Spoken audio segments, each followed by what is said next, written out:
Pakilkime šlovinti viešpaties. Mes turime iš jo dovanų dar vieną nuostabią dieną. Galim džiūgauti, galim džiaugtis, galim apie jį mąstyti ir jį pažinti šiandien labiau negu iki tol pažinome.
atleidai mūsų kaltes ir kad mes galim būti nauji kūriniai tavyje. Mes šloviname Jėzau tavo vardą čionais. Tau vieninteliam te būna šlovė viešpatie.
nešant tau savo lūpų vaisių, iš savo širdies viešpatie, žodžius tau, nes tu esi vertas vienintelis viešpatie, priimti šlovę, padėką, garbę viešpatie.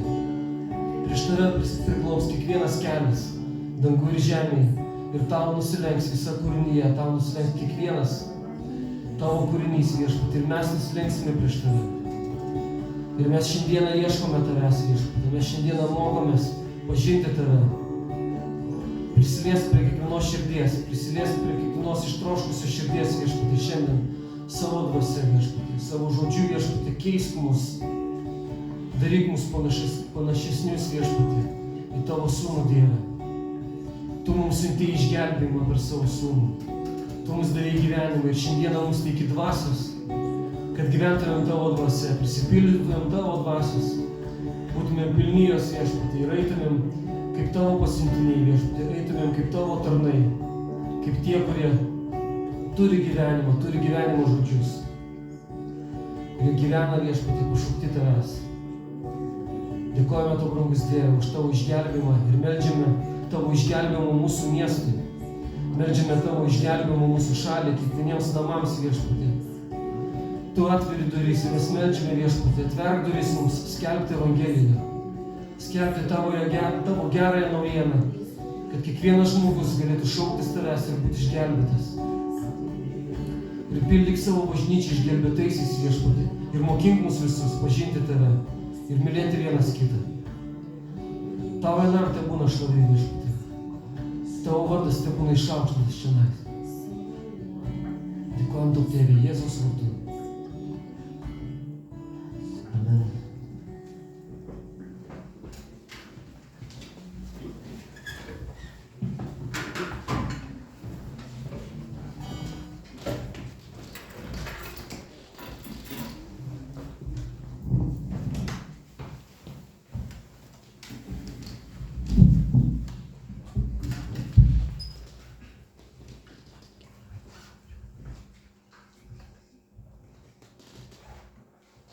Mes čia susirinkom, nes turim gelbėtoją, taip? Mes čia susirinkom, nes mylim viešpatį Jėzų, kuris mus pamilo ir mus išgelbėjo. Šiandien ruošdamasis, ką pasakyti, ką Dievas kalba, šiandien tokia mintis atėjo ant galvą.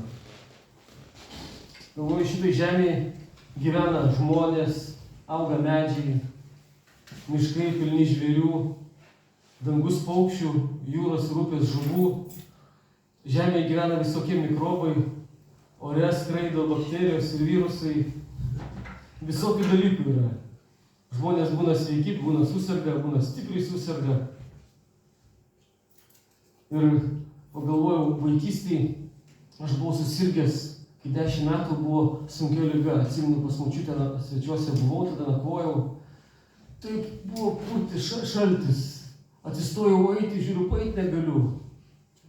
Prakaitas toks šaltas mušė, visą kūną purtė. Močiutė atėjo, sako, koks geltonas.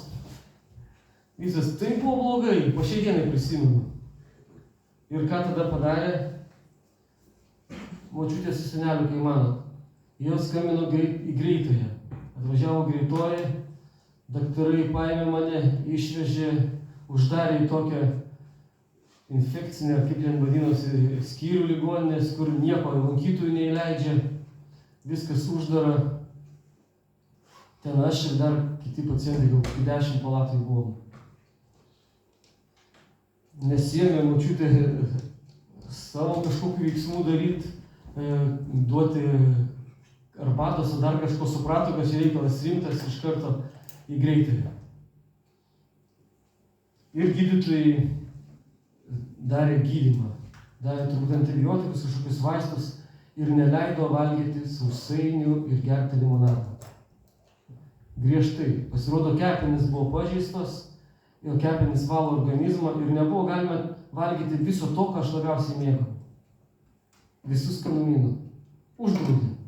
Aš ten gulėjau mėnesį toj ligoninėje ir visą mėnesį kelis kartus tik suvalgiau skanėstų, sausainių ir limonadų.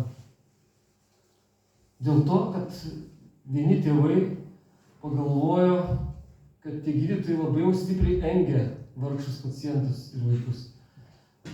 Išardė langą vieną, išėmė stiklą, nes į vidų nieks neįleisdavo lankyti, tai būtų gal įnešę kažkokiu būdu, bet kadangi neįleisdavo, tai išėmė stiklą ir per stiklą padavė mums skanumynų. Žinau, kad užkilo temperatūros ten, gydytojai galvojo, kas čia atsitiko, padėjo, aišku, neleido vaikams numirti. Taip kelis kartus. Prie ko aš čia vedu, tai buvo ligas. Mes suprantame žemiškam pasaulyje daug dalykų, bet kai kas liečia dvasinius dalykus, mums jau kartais tampa sunkiau suvokiama. Jėzus irgi tą patį turbūt suprato, todėl kalbėjo daug apie žemės ūkį, apie žvejybą, apie gamtos reiškinius, kad žmonėms kažkokiu tai būdu pasidarytų aišku, apie ką čia kalba vyksta.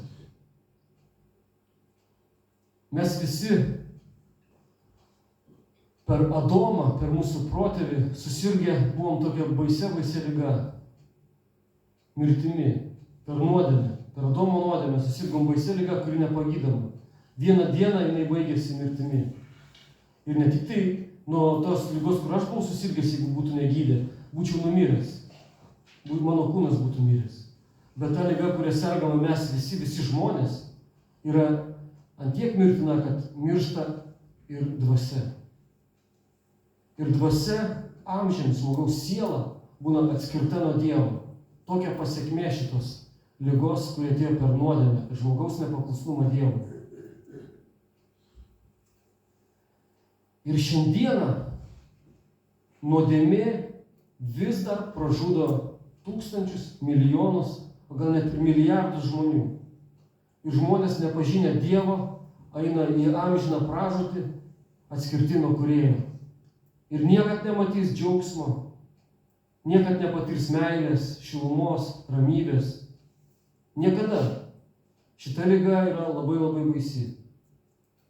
Ir išgydymas šitos ligos galima būtų sulyginti su tokiu gydymu, žinot, širdies persodinimas būna. Kai žmogui jau širdis, gydytojai nustato, kad tikrai neveiks, tai yra vienintelis būdas. Taip, ją išpjauti ir įdėti sveiką širdį. Turbūt pati sudėtingiausia operacija, sudėtingiausias medicininis reikalas tai yra pakeisti širdį žmogaus. Pakeitus širdį, kai pacientui žmogaus kūnui pakeičiama širdis, gydytojas padaro tokį dalyką. Išrašo vaistų po sėkmingos operacijos, kuriuos žmogui dažniausiai tenka gerti iki gyvenimo pabaigos. Ir nustato dietą, ką reikia valgyti. Ir ko negalima valgyti. Ir dar vieną dalyką, nustato fizinį krūvį, kiek reikia sportuoti. Jeigu žmogus po širdies persodinimo nusprendžia vykdyti, ką gydytojas jam pasakė, viskas šaunu, jis dar gyvens 20 metų. Bet dabar pagalvokim, kas nutinka žmogui, kuris mėgo žiūrėti televizorių, valgyti bandeles ir gyventi pasyvų gyvenimo būdą, dar parūkyti. Po širdies pakeitimo jis toliau tęstų tokį gyvenimo būdą. Negertų vaistų, sėdėtų prie televizoriaus ir valgytų bandeles. Linas rodo tokį ženklą.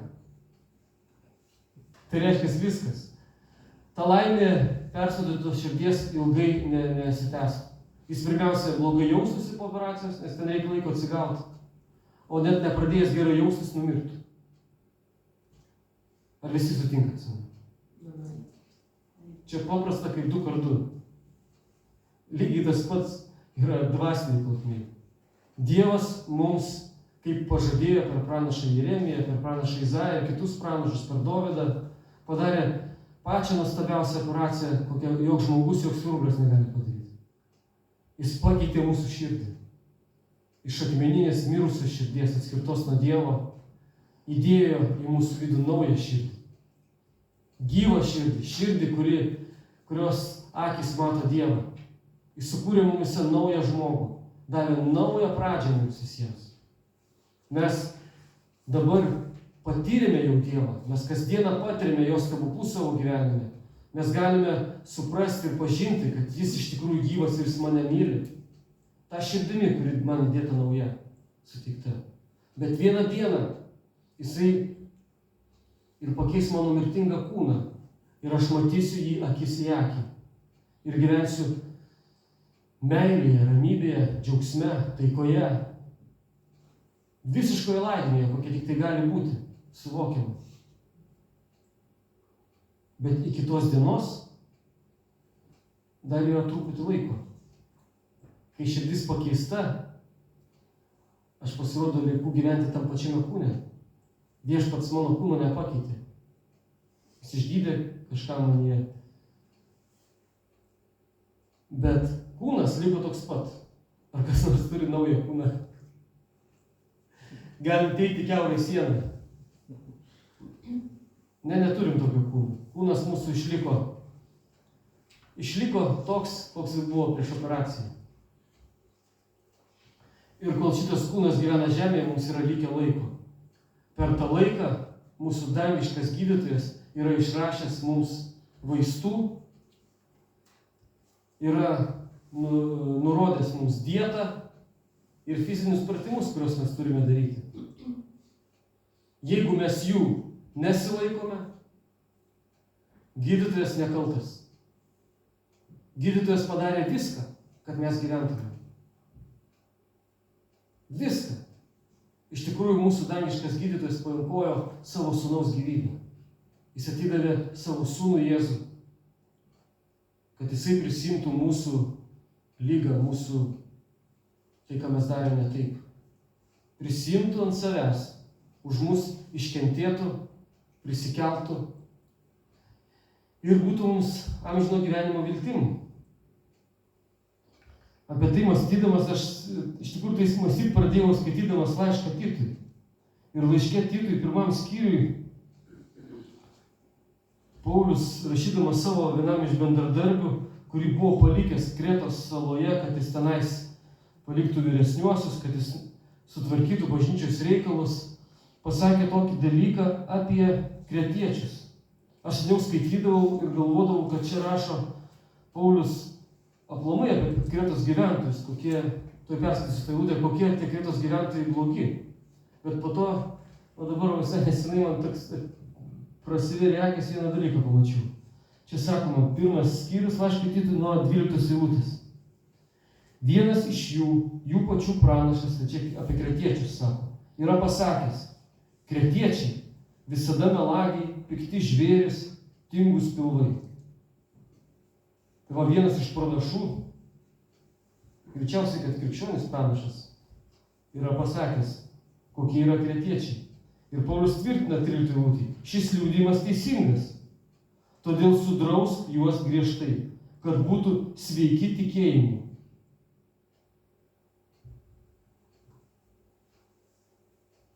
Kas gyvena tikėjimu? Tikintieji gyvena tikėjimu. Čia parašyta tikintiesiems. Tingiems pilvams, piktiems žvėrims ir melagiams. Atrodo keistai. Viskas dėl to trumpo laiko. Nuo širdies pakeitimo iki vilties išsipildymo. Mes turime viltį, kad mūsų kūnas bus pakeistas, atpirktas ir padarytas naujų. Bet iki to laiko yra laiko tarpas. Ir šiuo laiko tarpu Kretos bažnyčios tikintieji, pagal tai, ką rašo Paulius Titui, ne visai teisingai vykdė gydytojo nurodymus, o taip paprastai žodžiais pasakykime. Kažkur padarė spragų. Galbūt galvojo, kad jie geriau žino, o kaip tie tėvai, kurie atnešdavo sausainių savo vaikams į geltą sergančių vaikų skyrių. Jie galvojo, kokie blogi tie gydytojai. Kaip jie gali taip engti vaikus ir neduoti limonado vargšiam vaikam. Ar galima taip elgtis? Vaikai jau savaitę negėrė limonado, nevalgė sausainių. tai mes padėsim jiems. Kai nieks nemato, kai gydytojai nežino, atidarysim langą ir paduosim. Dažnai tikinčiųjų, tų, kurie tiki gyvenime, atsiranda tokia bėda, kad galvoja, tikrai tas Dievas nežino, ko man reikia. O jeigu žino, tai tikrai neatsako. Aš savo padėsiu. Aš padėsiu savo vaikui, savo giminaičiui. Padėsiu taip, kaip pats suprantu. Aš gerai žinau, koks skanus tas limonadas, koks nuostabus jo skonis, koks naudingas jisai. Taip jisai naudingas ir aš pritariu, jisai labai skanus, ypač tada būdavo, atsimenu, buratinas ir tarhūnas. Tai tokie skanus, iš tikrųjų, jie labai padėdavo. Mūsų nuotaika ten gulinčių palatai buvo pakilime porą valandų po to, kai mes pasivaišindavome. Bet po to pakildavo temperatūra, prasidėdavo skausmai. Ir ačiū Dievui, kad gydytojai buvo dėmesingi ir laiku suskubdavo į pagalbą. Bet įsivaizduokite, jeigu mes tęstumėm tokį gyvenimo būdą, toliau naudodami tą limonadą ir, kaip ir pradžiai sakėm, baigtųsi va šitaip. Taip ir Dievas, jis mums siuntė savo šventąją dvasią.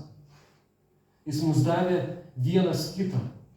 Jis įkūrė bažnyčią, savo kūną žemėje, kad tikintieji, kaip kad čia Paulius parašė laišką Titui, tą laišką skaitome mes, tai Dievo veikla per šventąją dvasią bažnyčiai. Jisai rūpinasi, kad tingus pilvas atsikeltų nuo fotelio ir pradėtų pratybas, kad melagis daugiau nemeluotų, o negyventų melu, tikėtų tiesa ir neužsiminėtų nereikalingais dalykais. 14 eilutė paaiškina. Taip, galim perskaityti. Nekreipdami dėmesio į žydų pasakas ir į žmonių priesakus, nukreipiančius nuo tiesos. Ir paskaitykime iki galo. Tyriems viskas tyra, o susitepusiems ir netikintiems nieko nėra tyro, net ir jų protas bei sąžinė suteršti. Jie skelbiasi pažįstą Dievą, o darbais jį neigia. Jie pasibjaurėtini, nepaklusnus, netikę jokiem geram darbui. Ir tas pats Paulius laiške Timotiejui, kitam savo bendradarbiui, parašė irgi susijusi su sveikata tokį pranešimą. 3 skyrius nuo 1 eilutės. Čia atkarpą paskaitysiu. Žinok, kad paskutinėmis dienomis užeis sunkus laikai, nes žmonės bus savimilos, pinigų mylėtojai, pagyrūnai, išdidūs, piktžodžiautojai, neklusnūs tėvams, nedėkingi, nešventi, nemylintis, nesutaikomi, šmeižikai, nesusivaldantis, šiurkštus, nekenčiantis to, kas gera, išdavikai, užsispyrę, pasipūtėliai, labiau mylintis malonumus negu Dievą, turintis dievotumo išvaizdą, bet atsižadėję jo jėgos, šalinkis tokių žmonių. Iš jų yra tie, kurie įsiskiria bei namus ir pavergia silpnas moterėlės, pilnas nuodėmių, gydulių vedžiojamas, nuolat besimokančias ir vis nesugebančias pasiekti tiesos pažinimo. Kaip Janas ir Jambras priešinosi Mozei, taip ir jie priešinasi tiesai. Tai žmonės sugedusio proto, netikusio tikėjimo. Tai žmonės, kurie turi dievotumo išvaizdą, kurie myli malonumus labiau negu Dievą, reiškia, jie myli Dievą, bet malonumus labiau. Dievo neišsižadėję, bet išsižadėję jo jėgos. Turi tikėjimą, bet tas tikėjimas netikęs. Štai tokia Pauliaus pranašystė arba diagnozė apie paskutinių laikų žmonės. Apie žmonės, kurie tiki Dievu. Ir Jokūbas savo laiške, kitas apaštalas, irgi yra parašęs.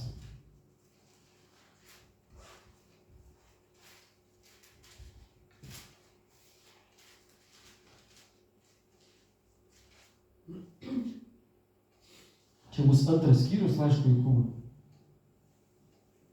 Nuo 14 eilutės pradžiai paskaitysiu. Čia jisai sako, kokia nauda mano broliai, jei kas sakosi, turės tikėjimą, bet neturi darbų. Ar gali jį išgelbėti toks tikėjimas?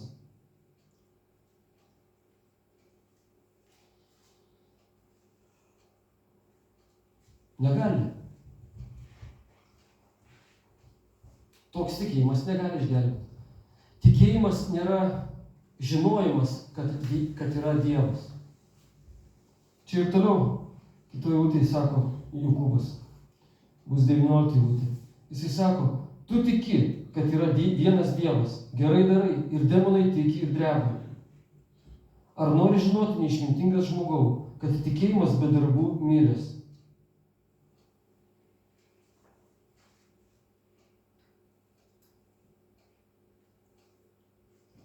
Ir laiške Galatams, 5 skyriui.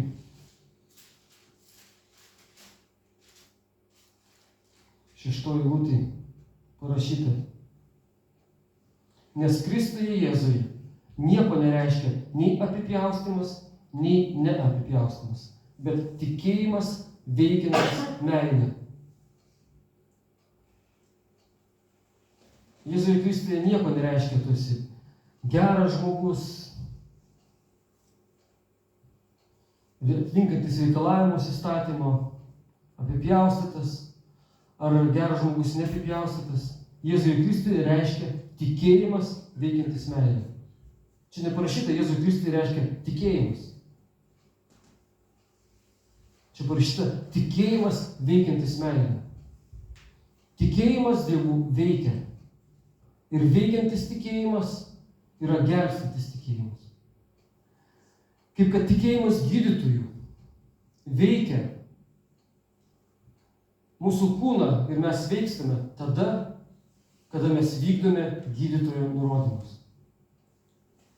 Tikėt, kad vaistai naudingi ir jų negert, tai yra negelbstintis tikėjimas. Tikėt gydytojų žodžiu, kad reikia laikytis dietos ir valgyti viską, kas papuola, tai negelbstintis tikėjimas. Ir tikėt gydytojo žodžiu dėl judėjimo, dėl gyvenimo būdo ir tokio gyvenimo būdo negyventi, kaip jisai patarė, tai negelbstintis tikėjimas. Taip, tai žinojimas, tikėjimas, kad gydytojas sako tiesą. Bet jeigu to nedarai, viskas baigėsi jau taip. Ir užtat tam pačiam Titui Paulius sako tokius žodžius.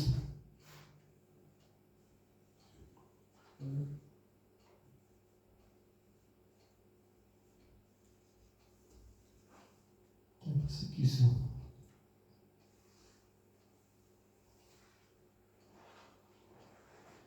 Čia bus laiškas Titui, 2 skyrius nuo 11 eilutės. Nes gelbstinti Dievo malonė pasirodė visiems žmonėms. Ir moko mus, kad atsisakę bedevystės ir pasaulio geidulių, santūriai, teisiai ir pamaldžiai gyventume šiame amžiuje, laukdami palaimintosios vilties ir mūsų didžiojo Dievo bei gelbėtojo Jėzus Kristaus šlovės pasirodymą. Taigi, ir dar galima Titas ir toliau, Paulius ir toliau Titui 3 skyriui rašo, tai 3 skyrius bus nuo 4 eilutės paskaitykime. Bet kai pasirodė Dievo, mūsų gelbėtojo gerumas ir meilė žmonėms, jis išgelbėjo mus ne dėl mūsų atliktų teisumo darbų, bet iš savo gailestingumo, šventosios dvasios atgimdančių ir atnaujinančių nuplovimu. Jis mus dosniai išliejo tos dvasios per mūsų gelbėtoją Jėzų Kristų, kad išteisinti malonę, viltimi taptume amžinojo gyvenimo paveldėtojais. Taigi mes patyrėme Dievo malonę. Ir ta malonė pasirodė visiems žmonėms. Ir ta malonė mums suteikė naują širdį. Mes išteisinti ne dėl savo gerų darbų, bet dėl to, ką Jėzus dėl mūsų padarė. Bet ta malonė moko mus, kad mes atsisakytumėm kažko.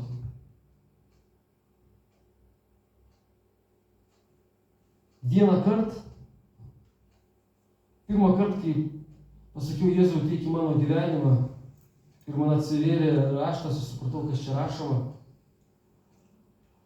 Nuo tada aš nustojau vogti žiauriai, taip kaip aš darydavau, triušius augindamas tvoras, nuviniodavau nuo žmonių kiemų, nes reikėjo narvams. supratau iš karto, negerai taip daryti. Gal nepasodins dabar po 40 metų. Jau bus jas valstybės senaties terminas. Bet toks dalykas man tapo iškart aiškus, kad negerai. Jėzus mano širdį kažkaip negerai kitam žmogui padaryti negerą dalyką. Bet Dievo malonė per likusį laiką nuo to mane mokino dar daugybę kartų kažko tai atsisakyti. Atsisakyti limonado ligoninį negerti yra didžiulis skausmas. Bet jeigu jo atsisakai, po kuriuo laiku išeini sveikas ir lieki gyvas, ar verta atsisakyti limonado dėl tokio tikslo? Ar verta mums atsisakyti to, ką Dievas kiekvienam iš mūsų asmeniškai pasakys, kai mes jo klausysime? Asmeniškai savo kambarėlyje, skaitydami Dievo žodį, nagrinėdami jį, gilindamiesi jį, melsdamiesi Dievui. Kai Dievas mums prakalbės, ar verta atsisakyti kai ko, nes Dievas iškart pareikalaus mums kažko atsisakyti. Tikrai verta. Žmonės kartais nenori girdėti, ką gydytojas sako. Čia Paulius Timotiejui ragina ne kartą, sako, dėl pasakų. Kaip čia ta.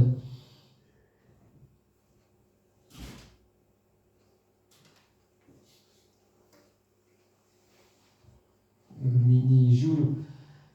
Paulius Timotiejui ragina, sako, netikėti pasakomis, žydų pasakomis. Čia buvo 14 eilutė. Nes gali atversti.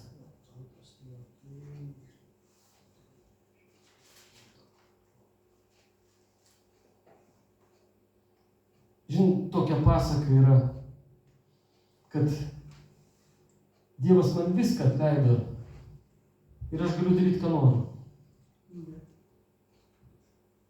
Ir viskas bus gerai, Dievas toks geras, jis myli mane. Kaip gerasis gydytojas. Jis pakeitė man širdį. Eik, sako, daryk dabar, kas tau patinka. Nes aš buvau girdėjęs tokį pasakymą man, kad tu čia įstatymo mokytojų, ar kaip, kažkaip kitaip pasakė, bet mintis buvo tokia, kad įstatymų mokytojų Dievas toks geras, kad jisai išlaisvino ir mes dabar laisvi. Galima skirtis, galima pyktis, galima daryti ką, viskas į priekį atleisti. Viskas tvarkoj, Dievas myli tave. Bet skaitydamas Dievo žodį, nagrinėdamas jį, bent jau man asmeniškai Dievas kalba kitaip. Jis sakė, netikėt pasakom. Pasaka tai graži, kad aš galiu įtikėjęs elgtis taip, kaip man patinka. Bet tai yra pasaka. Tai nėra tikrovė. Dievas laukia nuo mūsų vaisių. Jis išgelbėjo mus tam, kad mes neštumėm vaisius. Jono Evangelijos 15 skyriui Jėzus sakė, kad mes nieko negalime padaryti be jo. Todėl jis ir nepaliko mūsų našlaičiais, kaip ir čia Titui parašė. Jis mums siuntė šventąją dvasią, kad mes turėtumėm jėgų pasipriešinti nuodėmei, kad mes turėtumėm jėgų atsisakyti to limonado ir kad patirtumėm dangišką džiaugsmą. Ir Romiečiams laiške 8 skyriui jis apie mus rašo tokį dalyką, Paulius.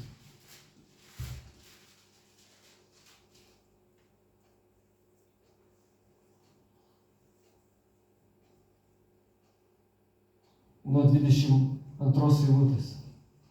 Paulius sako, juk mes žinome, kad visa kūrinyje iki šiol dejuoja ir tebėra gimdymo skausmuose. Ir ne tik ji, bet ir mes patys, turintys pirmosios dvasios vaisius, ir mes dejuojame, kantriai laukdami įsūnijimo, mūsų kūno atpirkimo. Šią viltimį mes esame išgelbėti, bet regima viltis nėra viltis. Jeigu kas mato, tai kam jam viltis? Bet jei vylėmės to, ko nematome, tada laukiame ištvermingai. Ir sekant eilutė sako, taip pat ir dvasia padeda mūsų silpnumui.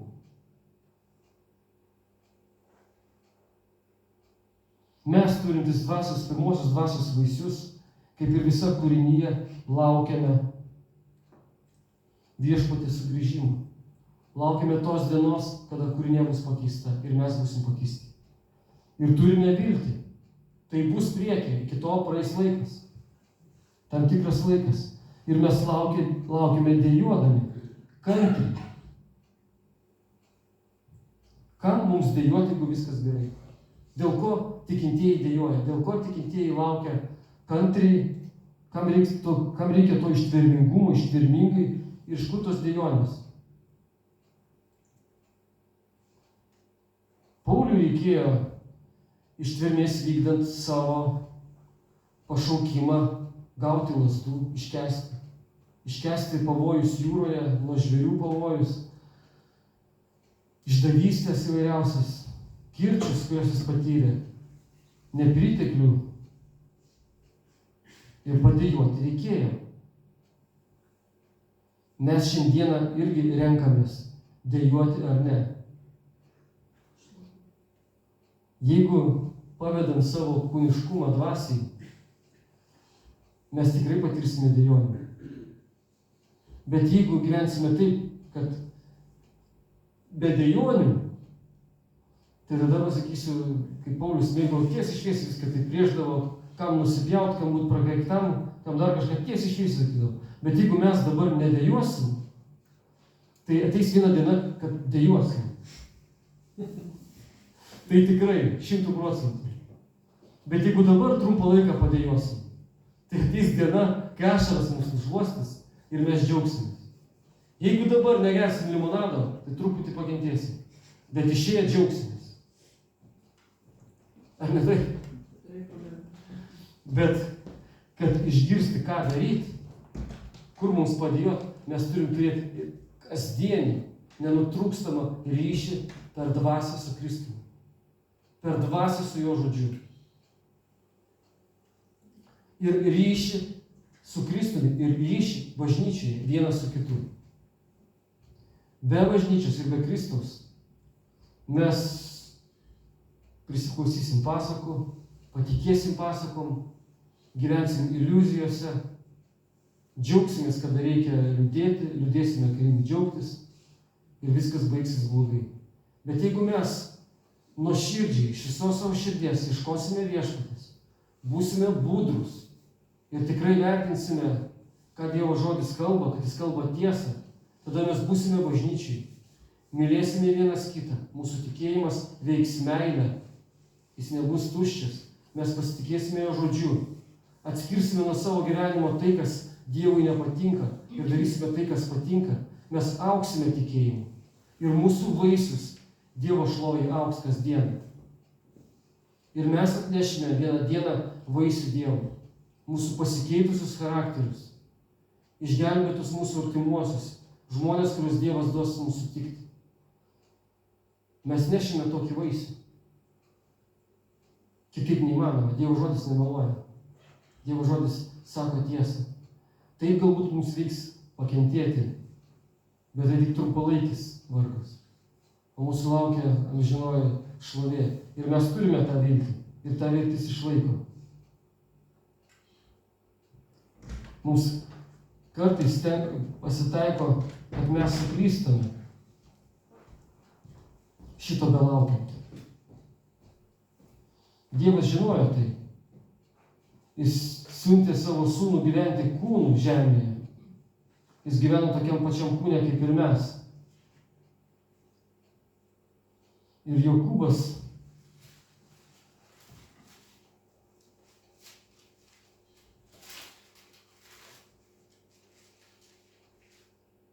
pirmam skyriui savo laiško 12 eilutei pasakė: palaimintas žmogus, kuris ištveria pagundymą, nes kai bus išbandytas, jis gaus gyvenimo vainiką, kurį Viešpats pažadėjo mylintiems. Palaimintas žmogus, kuris ištveria pagundymą. Jonas pirmam laiške, kitas apaštalas sako, pirmas skyrius nuo skaitysiu nuo 16 eilutės. Jei sakome, kad bendraujame su juo, o vaikščiojame tamsoje, meluojame ir nevykdome tiesos. O jei vaikščiojame šviesoje, kaip ir jis yra šviesoje, mes bendraujame vieni su kitais ir jo sūnaus Jėzaus Kristaus kraujas apvalo mus nuo visų nuodėmių. Jei sakoma, kad neturime nuodėmės, klaidiname patys save ir nėra mumise tiesos. Jeigu išpažįstame savo nuodėmes, jis ištikimas ir teisingas, kad atleistų mūsų nuodėmes ir apvalytų mus nuo visų nedorybių. Jei sakoma, kad nesame nusidėję, darome jį melagiu ir nėra mumise jo žodžių. Mano vaikeliai, rašau jums tai, kad nenusidėtumėte. O jei kuris nusidėtų, tai mes turime užtarėję pas tėvą, teisų į Jėzų Kristų. Jis yra permaldojimas už mūsų nuodėmes ir ne tik už mūsų, bet ir už viso pasaulio. Iš to mes patiriame, kad jį pažįstame, jei laikomės jo įsakymų. Kas sako, aš jį pažįstu, bet jo įsakymų nesilaiko, tas melagis ir nėra jame tiesos. O kas laikosi jo žodžių, tame iš tiesų Dievo meilė tobula tapo, iš to ir pažįstame, jog jame esame. Kas sako, esąs jame, tas turi pats taip elgtis, kaip ir jis elgėsi. Čia kalba apie Jėzų. Tai va, kai mes gyvenam krikščionišką gyvenimą, bendraudami vieni su kitais ir būdami šviesoje, jo žodžio šviesoje, jis mus keičia ir daro, Dievas mus keičia ir daro panašų į savo sūnų. Ir tai yra liudijimas, kad mes esame Dieve. Jeigu to liudijimo nėra, tai nereiškia, kad dabar viskas nėra vilties. Tai reiškia, kad šiandien ta diena, kaip žydams iškai sako, šiandien jeigu išgirsite jo balsą, neužtiesninkite savo širdžių. Reiškia, gerą naujieną išgirdom šiandien. Niekada nevėlų pradėti. Penktadienį girdėjau liudijimą, kaip vienas žmogus, kuris daug padėjo bažnyčiai Lenkijoje, paskutintą dieną prieš mirtį įtikėjo, atidavė savo gyvenimą viešpačiui. Aš ne vieną kartą esu matęs tokį dalyką. Ir ačiū Dievui, mes džiaugiamės, kai žmogus atiduoda gyvenimą Dievui, kad ir paskutintą akimirką, kaip ir tas nusikaltėlis kryžiaus kabėdamas. Jis jau net daugiau nevaikščiojo niekada, bet pakliuvo į dangų. Taigi, mūsų gyvenime nutinka daug dalykų, dėl kurių mums reikia atgailauti ir būti tiesiais prieš Dievą, pasakyti, aš nusidėjau. Ir mes turime užtarėję pas Tėvą, kuris mus užtarė. Kai velnias kaltins, sakys, žiūrėk, tu jį išgelbėjai, jis padarė tą ir tą. Jėzus sakys, ne, aš už jį užmokėjau. Už jį sumokėta visą kainą. Aš už tai iškentėjau. Bet tik su vienintelė sąlyga. Jeigu tas žmogus bus šviesoje, jeigu tas žmogus nusidėjęs, suklupęs, šauksis, pasiliks prie žodžių, pasiliks bendravime. Bet jeigu tas, kuris įtikėjo, nebus tikinčiųjų bendravime, tas, kuris įtikėjo, nevaikštis šviesoje, nevykdys jo įsakymų, Jėzus sakys, aš nepažįstu jų. Nes daug ateiks tokių, Jėzus pats sakė palyginimą, daug ateiks tokių, kurie sakys, mes sakėte, kam vadintume viešpačiu, arba sakė, viešpatės, mes tavo vardu padarėme tą ir tą. Bet jūs nevykdėte, ką aš sakiau, Jėzus. Taigi mes turime iš Dievo gavę dovaną tikėjimą. Tas tikėjimas turi savybę augti, kaip vaisius. Ir tas tikėjimas veikia meilę. Meilę Dievui ir meilę vienas kitam. Ir tas tikėjimas maitinamas Dievo žodžiu. Ir mūsų asmeninė atsakomybė yra, kad mes būtumėm tikinčiųjų tarpe, asmeniškai skaitytumėm žodį, melstumėmės ir augtumėm tą tikėjimą. O jeigu suklupome, kad kreiptumėmės į Dievą, kreiptumėmės į brolį ir nepaliktumėm problemus, o eitumėm į šviesą. Ir Dievas mus skaistins, tobulins, artins prie savęs ir darys iš mūsų bažnyčią ir įrankius gelbėti kitiems. Jo tokia valia yra. Jo valia, kad mūsų charakteris keistųsi, kad mūsų gyvenimo būdas, kad apie mus nebūtų toks liudijimas, kaip apie kretiečius buvo. Tikrai Dievo valia, netingus pilvai, nepikti žvėris ir nevelagiai. Dievo valia šventa bažnyčia. Tinkantis kiekvienam geram darbui žmonės. Ir tikrai nesinori, kad parašyti koks apaštalas laišką kėdainiečiams. Jūs ten tokie ir tokie. Ar ne taip? Taigi iš Dievo pusės padaryta viskas. Paulius padarė viską. Šventoji dvasia užantspaudavo mus, šiandien mūsų eilė. Rinktis teisingai ir daryti tai, kas Dievui patinka.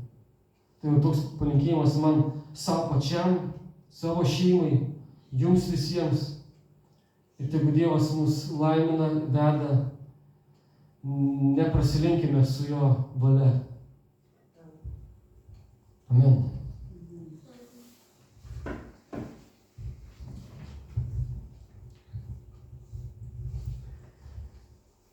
Ir šiandieną turėsime duonos laužymą.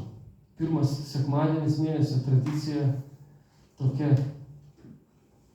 Mokiniai tos tradicijos laikėsi ir paliko mums. Pats Jėzus davė tokį įsakymą – daryti tai, kol jisai sugrįš. Tada prieš 2000 metų mokiniai susirinko viršutiniam kambarį, kurį Jeruzalėje, kur Jėzus jiems nurodė nueiti. Ir jie vakarieniavo. Ir Jėzus vakarieniavo su savo mokiniais paskutinį kartą. Tai buvo paskutinta vakarienė Jėzaus žmogaus kūne šitoje žemėje. Ir jis pirmą valgė duoną, po to gėrė iš taurės ir pasakė, kad tai yra naujoji sandara. Naujoji sandara jo kraujyje. Kad ta duona, kurią valgo, tai kūnas už mokinį sulaužamas. O tas vynas, kad tai yra kraujas už mus praliejamas. Sandara užantspauduota krauju. Gydytojas, kad pakeisti širdį, atidavė savo širdį mums. Ir į mus buvo įdėta nauja širdis. Ir tai kainavo labai labai brangiai. Neįtikėtinai, sunkiai suvokiamai brangiai. Užtat Jėzus ir paliko mums minėti šitą dalyką, kad mes prisimintumėm mūsų išgelbėjimo kainą. Kad mes niekada nepamirštumėm, kaip brangiai mes esame nupirkti, kokiu brangiu krauju esame nupirkti. Nes mes esame užmarsų žmonės. Mes gerai prisimenam tai, ką reiktų užmiršti. Ir dažnai užmirštame tai, ką reiktų prisiminti. Jėzus žinojo mūsų prigimtį, jis gyveno kūne. Ir atėjo mums pagalba, paliko mums. Taigi šiandien, kai gersime iš šitos taurės, kai valgysime šitą duoną, darykime tai su taure širdimi. Be pykčio, be atleidimo, jeigu kas nors turi savo širdyje sunkumą, neatleidimo kažkokį. Tai, kaip ir sakiau, nereikia laukti rytojaus. Dabar yra momentas, kada galima susitaikyti su Dievu. Šį akimirką. Taigi pasimelskime, palaiminkime šitą taurę, palaiminkime šitą duoną. Dėkojame tau, brangus Viešpatie. Dėkojame už tai, kad tu padarei prieš 2000 metų, Viešpatie, dėl mūsų. Dėkojame tau, Tėve, kad tu paaukojai savo sūnų už mus. Ir suteikė, Viešpatie, mums viltį, amžino gyvenimo viltį. Mes dėkojame už pralietą kraują, už sulaužytą kūną, už tas įkaltas vinis.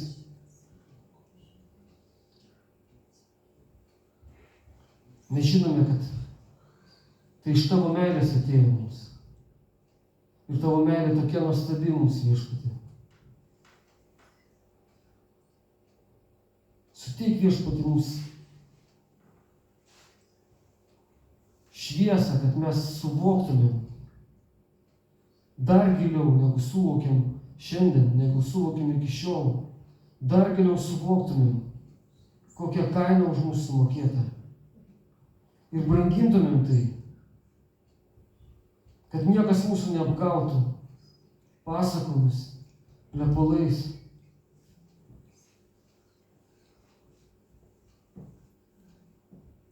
Suteik mums išminties ir jėgos viešpatį įsitvirtinti toje tiesoje. Ir kad mes išliktumėm dėkingi. Mes norime būti tavyje, viešpatį. Norime būti šviesoje. Tavo šviesoje, tavo žodžio šviesoje. Tik tai tavo žodis yra tiesa ir nušviečia, viešpatį, viską, kaip viskas yra. Mes laiminame dabar Jėzus Kristaus vardu šitą taurę, šitą gėrimą. Laiminame Jėzus vardu ir prisimename, ką tu padarei, Jėzau, dėl mūsų. Ir mes laiminame šitą duoną, viešpatį.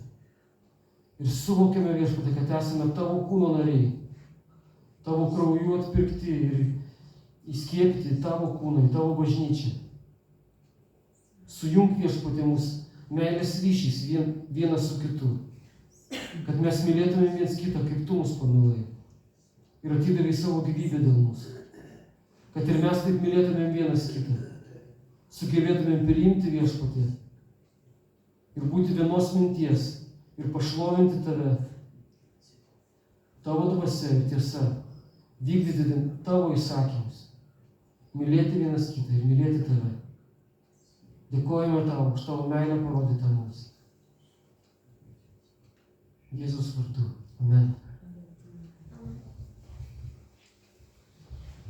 Taigi galime prieiti prie staliuko, pasiimti duonos, gėrimo ir visi kartu dalyvauti šitai vakarienį, kurioje dalyvauja krikščionys jau 2000 metų. Ir tai tęsiasi iki tos dienos, kol Jėzus sugrįš.